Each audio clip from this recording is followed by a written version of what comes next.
Экөөбүз отурган ыйык Рамазан айында үйлөнгөн жаш жигит улам суйкайып тияк бияка басып ооза шарда соргон ажарын чыгарып тамактарды белеңдеп даярдап аткан келинчегинин жанына тургузуп кел дуа кылалычы экөөбүз деп дуа кылып, эй жараткан Кудайым, орозобузду кабыл кыл.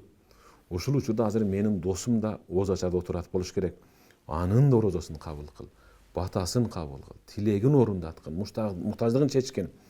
Аллахым ишин жеңилдет дагы ага ушундай бир ай чырайлуу, акыл эстүү, баам парасаттуу, такыба бир кызды туш кыл десе эле, баятан бери алакан жайып турган келинчеге чап деп эле күйөөсүнүн оозун беките коюп дуа кылдырбай коет да.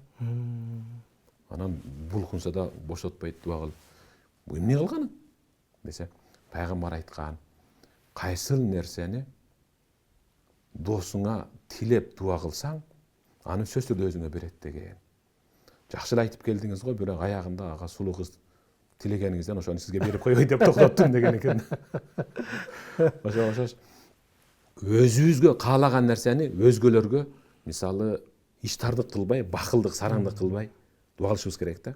Кээде мындай дуа кылып, Аллахым ошол досума бир 570тик бер дегиси келип туруп, ничего себе дегендей кылат да кээ биркилерчи. Эмнеге мен өзүмдө жок ага дуа кылып атам? 570тикти сурай берсең, Аллах Таала 570тиктен 100дү берет да иншалла. Ошондойдон 100дү, 1000дү, миллионду берет, дуа кыла бер. Эң элде Аллахым кабыл кылсын.